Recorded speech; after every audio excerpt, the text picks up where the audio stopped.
ډېر محترم مسلمانانو، نن یو صلات کن فیکون مونځ ته ښیمه.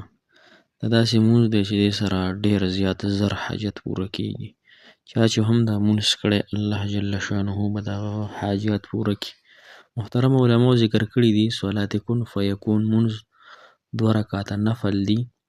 دا نفل وکړه بیا دا وظیفه وکړه انشاءالله چې الله جل شانه به دې حاجات پوره کړي. ځکه چې صلات حاجت مونځ یو داسې مونځ دی محترمو چې دا د حاجت دپاره کېږي، او دا صلات کن فیکون مونځ دی، یعنې 2 رکعاته نفل دی او د هغې نه پس د صلات یعنې د کن فیکون وظیفه ده محترمو، او دا ډېره زیاته پاورفل وظیفه ده. نو راځئ دا وظیفه راته نن ښیمه 2 رکعاته سم د جمعې ورځ هم ده بهترینه.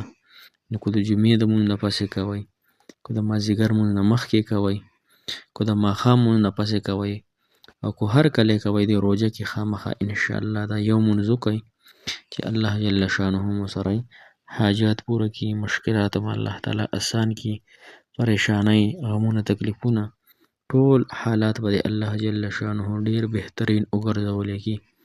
نو دا مونځ خامخا انشاءالله وکئ. السلام علیکم ورحمة الله وبرکاته.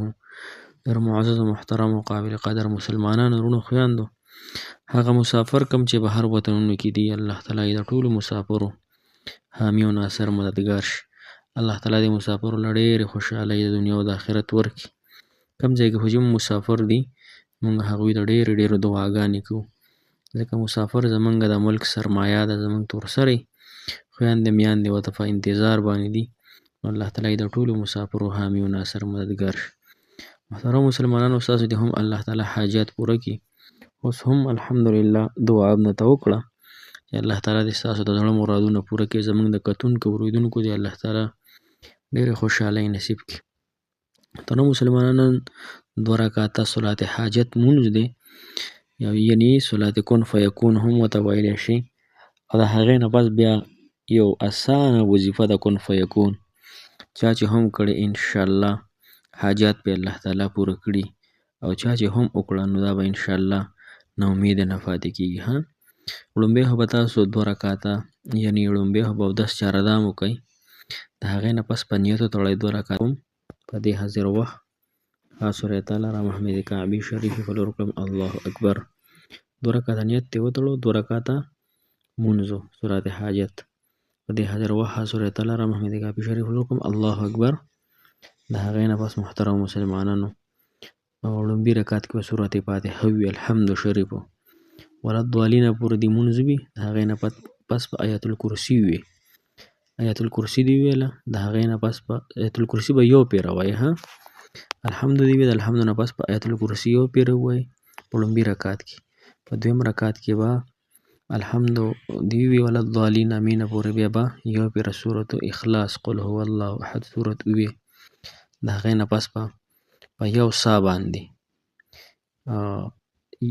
2 ټکي وي. لومړنی ټکی چې دی څنګه دی سلام وګرځو نو درود ابراهیمي به ووایي، یو 100 پیرې دي وي، 11 پیرې دي وي، ډېر دي وي، هر څونه چې دي وي درود ابراهیمي دي وي، نو یا هادیو یا هادیو دا به ووایي، دا به 11 پیرې وي. د هغې نه پس بیا درود ابراهیمي وي. چې دا دي وي بیا په سجده ولګئ، سجده، او سجده کې به کم از کم 15 منټه به یا الله کن فیکون، یا الله کن فیکون، او الله او حاجت په دې هم ورسره دی، الله زما دا حاجت پوره کړي، الله زما دا حاجت پوره کړي. ته کن فیکون ذاتې، ته مشکل کشا ذاتې، ته حاجت روا ذاتې، الله زما دا حاجت پوره کړي، زما دا مشکل اسان کړي. دا په یو سجده کې وي، او 15 منټه سجده چې کم از کم وي. دې نه پس بیا درود ابراهیمي ووایه انشاءالله مخکې وروسته دعا نه، نو الله تعالی به دې انشاءالله حاجات پوره کړي. چې څه حاجت دی هم دی په زړه دې کم حاجت دی هغه به دې الله جل شانه پوره کړي.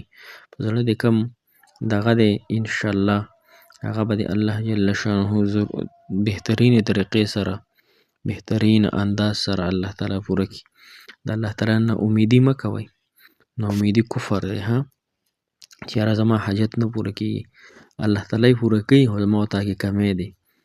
او اوس الحمدلله روژه هم د ګناهونه هم ډېر زیات کم شوي دي، خو ناامیدي ډېره شوې ده چې یا الله زما دا حاجت ولې نه پوره کېږي.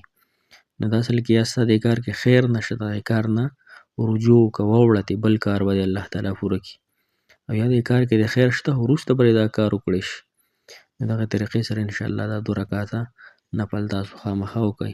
مونږ هم په خپلو دعاګانو کې یاد ساتئ، مونږ ډېرې دعاګانې کوو. جزاک الله خیر، احسن الجزا فی الدنیا والآخرة.